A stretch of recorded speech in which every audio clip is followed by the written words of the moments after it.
Halos hindi makapaniwala ang maraming tao sa bilis ng mga pangyayari. Sa loob lamang ng ilang oras, may isang bansa sa Middle East na biglang humarap sa napakalaking krisis. Isang serye ng malalakas na pag-atake ang biglang tumama sa Iran. Ang mga pagsabog ay naramdaman sa iba't ibang bahagi ng bansa at mabilis na kumalat ang balita na may malaking operasyong militar na isinasagawa laban sa pamahalaan nito. Sa loob lamang ng 12 oras, nagbago ang direksyon ng sitwasyon sa Iran. May mga pasilidad na tinamaan, may mga leader na nawala, at maraming tanong ang nagsimulang lumabas tungkol sa susunod na mangyayari sa Iran. Pero paano nga ba nagsimula ang lahat ng ito? Pero bago natin ipagpatuloy, ipalike naman ng video na ito. Malaking bagay na ito sa aming mga content creators. Maraming salamat po. Noong February 28, nagsagawa ng magkakahiwalay ngunit sabay na operasyon ng United States at Israel. Ang dalawang operasyong ito ay tinawag na Operation Epic Fury at Operation Roaring Lion. Magkaiba man ang pangalan, iisa ang layunin ng dalawang operasyong iyon. Target nilang pahinain ang kakayahan ng pamahalaan ng Iran na maglunsad ng malakas na military response. Sa loob lamang ng ilang oras, napakaraming aircraft at missile ang ginamit upang tamaan ang mahahalagang military target ng Iran. Ayon sa mga ulat, umabot sa around 900 strikes ang isinagawa ng pinagsamang puwersa ng United States at Israel sa loob ng 12 hours. Ang ganitong uri ng operasyon ay madalas na tinatawag na shock and awe. Layunin nitong guluhin agad ang command system ng kalaban at sirain ang kanilang kakayahang mag-organisa ng depensa. Sa mga unang oras ng operasyon, tinarget ang air defense system ng Iran. Kapag nasira ang ganitong sistema, mas nagiging madali para sa mga eroplanong umaatake na makalapit sa target. Kasunod nito, tinamaan din ng ilang mahalagang military facility at communication center. Ang mga lugar na ito ang karaniwang ginagamit upang magpadala ng utos sa mga sundalo at kontrolin ang operasyon ng militar.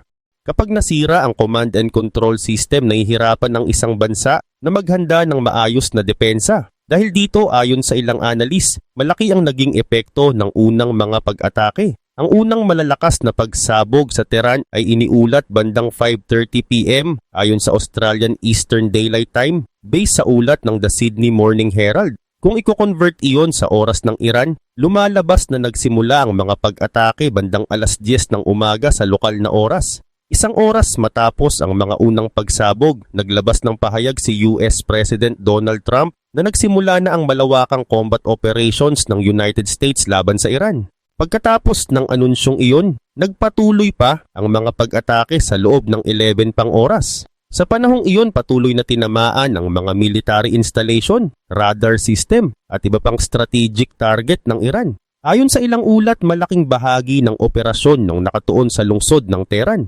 Mahalaga ang lungsod na ito dahil dito matatagpuan ng maraming pangunahing leader ng pamahalaan at military command ng Iran. Ayon sa military analyst na kilala bilang Copy Army, sa Tehran nakasentro ang malaking bahagi ng command leadership ng Iran. Kaya natural lamang na ito ang isa sa pangunahing target ng operasyon. Habang nagpapatuloy ang mga pag-atake, may isa pang malinaw na senyales na lumabas. Halos biglang nagbago ang sitwasyon sa himpapawid ng Iran.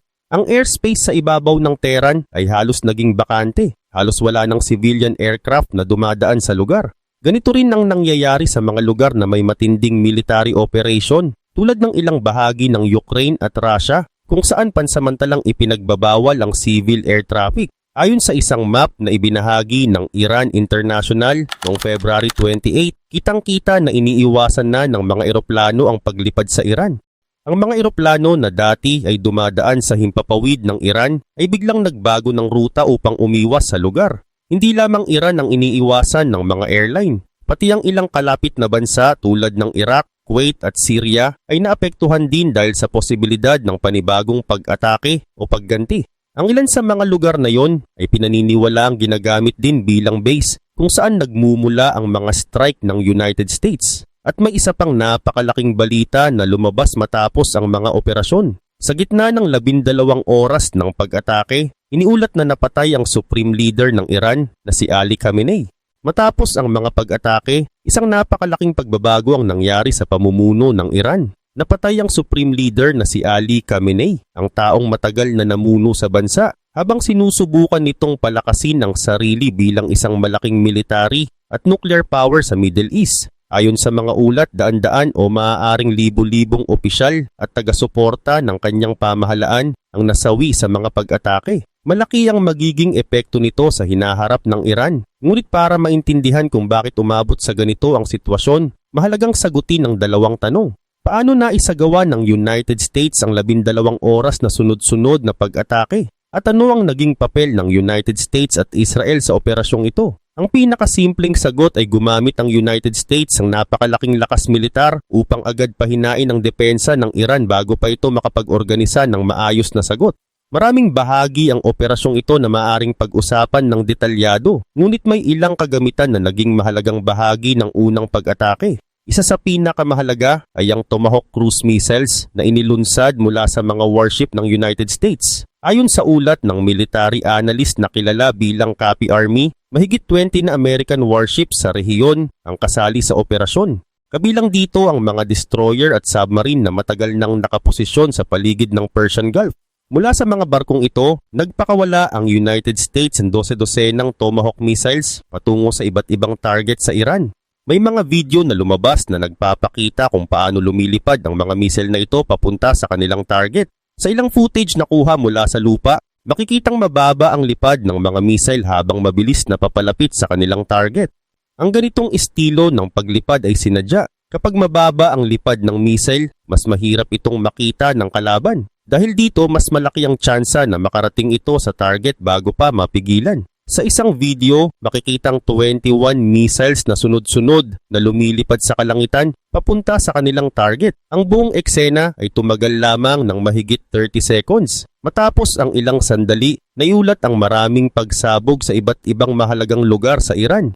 Ang air defense system ng Iran na karamihan ay binili mula sa Russia at China at may ilang locally produced system ay hindi nagawang pigilan ang karamihan sa mga missile na ito. May ilang analyst na nagsasabing malaking bahagi ng stock ng Tomahawk missiles ng United States ang nagamit sa operasyon na tinawag na Epic Fury. Gayunpaman, ayon sa ulat ng Business Insider, ang RTX Corporation na gumagawa ng Tomahawk missiles ay kasalukuyang nagpapalawak ng produksyon at target na makagawa ng nasa 1,000 units bawat taon. Matapos ang unang pag-atake, inaasahang magiging mas eksakto ang susunod na mga strike gamit ang iba pang missile system at precision weapons. Bukod sa mga missile mula sa dagat, malaking papel din ang ginampanan ng mga fighter jet ng United States. Marami sa mga aircraft na ito ay nagmula sa mga aircraft carrier na nakadeploy sa Persian Gulf at sa mga military base sa paligid ng rehiyon.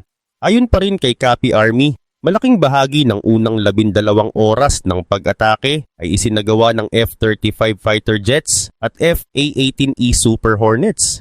Ang mga eroplanong ito ay lumipad mula sa mga aircraft carrier ng United States at agad tinarget ang ilang mahalagang military site ng Iran.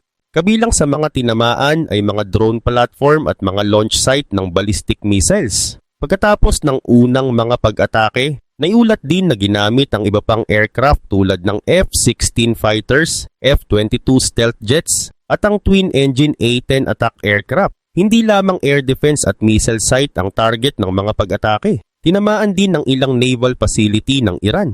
Ayon sa pahayag ni US President Donald Trump, malaking bahagi ng Iranian Navy ang nasira sa operasyon. Sinabi niya sa kanyang pahayag na nawasak at lumubog ang 9 Iranian naval ships.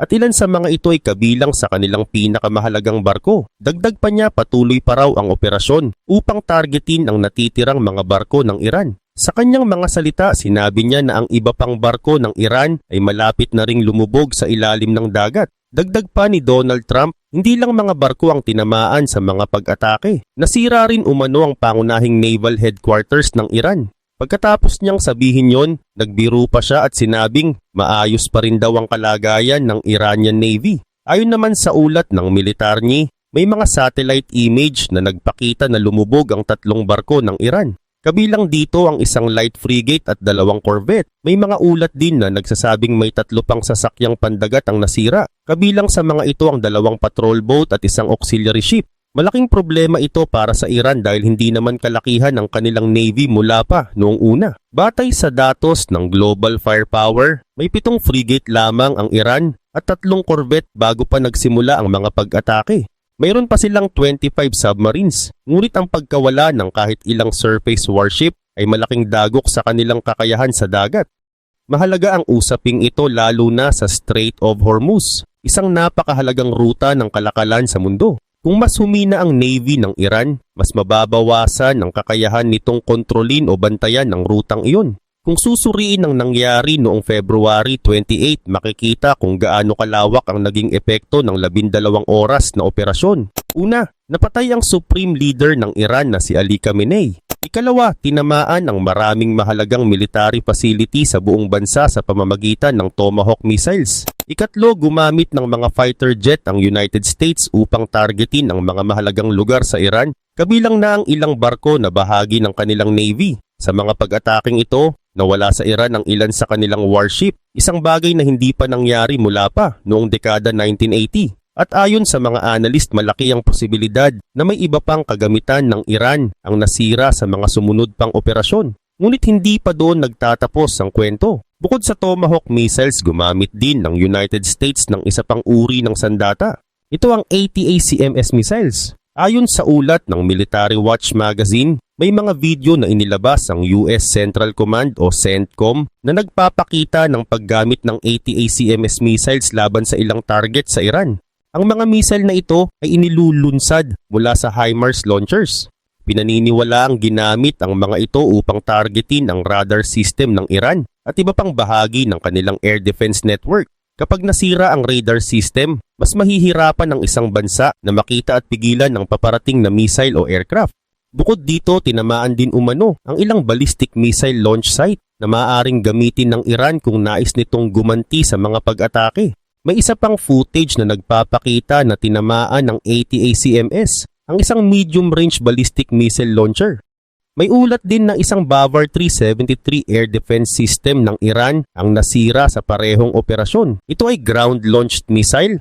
Ibig sabihin inilulunsad ito mula sa lupa. May maximum range itong around 300 kilometers o humigit kumulang 186 miles. Dahil dito, may mga analyst na naniniwala na posibleng inilunsad ang mga missile mula sa mga military base ng United States sa kalapit na bansa tulad ng Iraq o Turkey. Hindi pa kumpirmado ng United States kung saan pinakawalan ang mga missile na ito. Ngunit kahit saan man ito nanggaling, malinaw na isa ito sa mga sandatang ginamit sa malawakang pag-atake laban sa Iran. Sa loob lamang ng 12 hours, tinamaan ang halos 900 targets sa buong bansa gamit ang iba't ibang uri ng missile, fighter jet at iba pang military system. At sa gitna ng lahat ng ito may isa pang sandata na ginamit ang United States. Ito ay ang Lucas attack drones. Ang mga drone na ito ay tinatawag na one-way attack drone o kamikaze drone. Ibig sabihin kapag inilunsad ang drone, direkta itong pupunta sa target at sasabog doon. Ginagamit ang ganitong drone ng Task Force Scorpion Strike, isang unit na binuo ng United States sa Middle East bandang huling bahagi ng 2025. Sa Operation Epic Fury, unang ginamit sa isang malaking operasyon, ang Task Force Scorpion Strike. Dito rin unang ginamit sa aktwal na labanan ng Lucas kamikaze drones. Ayon sa CNN, ang drone na ito ng Amerika ay halos kapareho ng Iranian-made Shahed 136 drone. Sa madaling salita, parang ginaya rin ito sa disenyo ng drone na matagal nang ginagamit ng Iran. Kinumpirma rin ito ng US Central Command or CENTCOM sa isang pahayag. Ayon sa kanila, ang mga murang drone na ito ay ginawa base sa disenyo ng Shahed drones ng Iran. Pero ngayon ay ginagamit na ng Amerika bilang kapalit na ganting atake laban sa Iran. Sa madaling salita, naranasan mismo ng Iran ang parehong taktika na dati nilang ginagamit laban sa ibang bansa. At nangyari ito kasabay ng napakalakas na puwersang militar na ibinuhos ng Amerika noong February 28.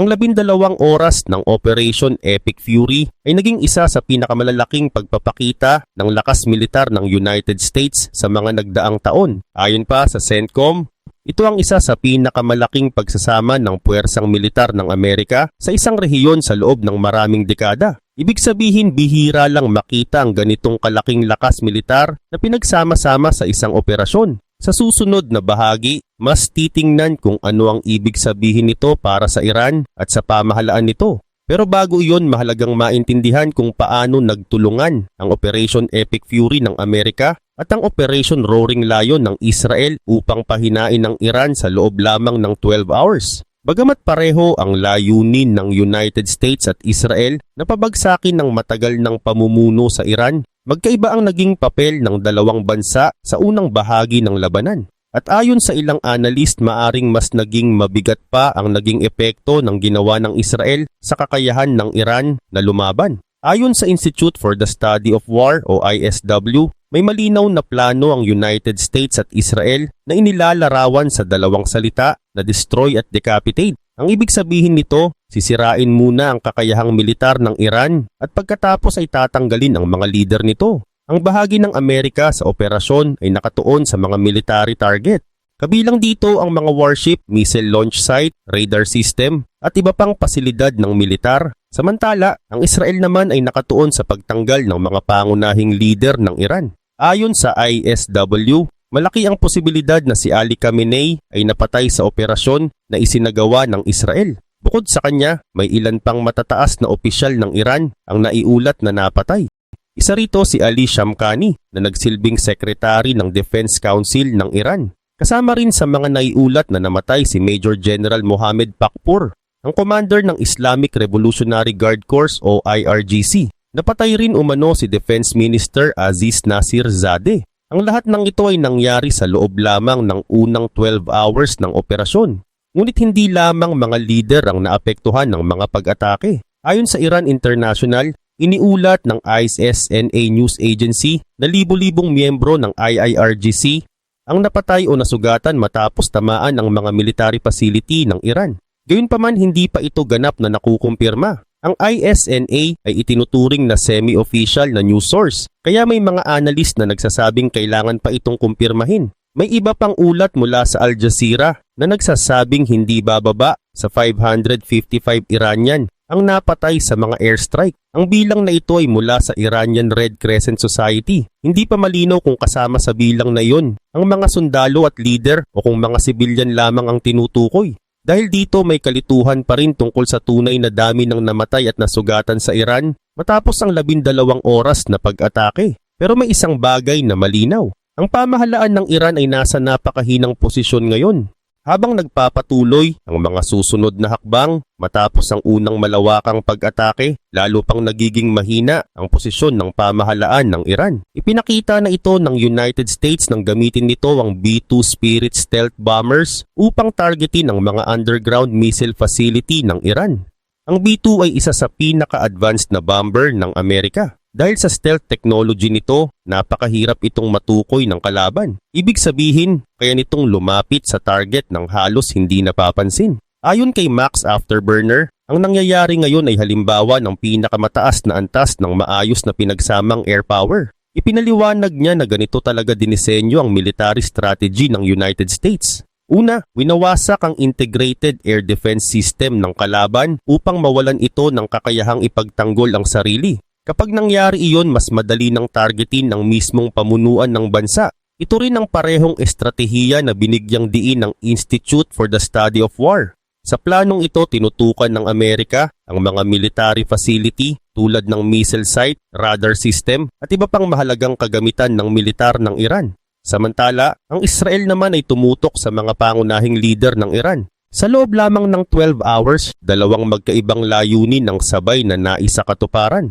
Nasira ang kakayahang militar ng Iran at tinamaan din ang ilan sa mga pangunahing leader nito. Dahil dito, maraming analyst ang nagsasabing ang unang bahagi ng digmaan sa pagitan ng United States at Iran ay isa sa pinakamalalakas na pagpapakita ng military power sa modernong panahon. Ngunit ang lahat ng iyon ay simula pa lamang. Ang mas mahalagang tanong ngayon ay kung ano ang susunod na mangyayari. Nagbigay na ng pahiwatig si Donald Trump tungkol dito sa isang talumpati na tumagal ng halos 8 minutes. Ibinigay niya ang talumpating iyon 1 oras matapos magsimula ang malawakang pag-atake. Ayon kay Trump, ang layunin ng Amerika ay protektahan ang mamamayan nito sa pamamagitan ng pag-aalis ng mga banta mula sa pamahalaan ng Iran. Dagdag pa niya, Ang mga aksyon ng Iran ay direktang naglalagay sa panganib sa United States, sa mga sundalo nito, sa mga base militar sa ibang bansa, at sa mga kaalyado nito sa iba't ibang bahagi ng mundo. Sa madaling salita, mukhang malinaw na layunin ng United States at Israel ang tuluyang pagbagsak ng kasalukuyang pamumuno sa Iran. At kung iyon nga ang plano, malaki na ang naisulong nila sa unang bahagi pa lamang ng operasyon.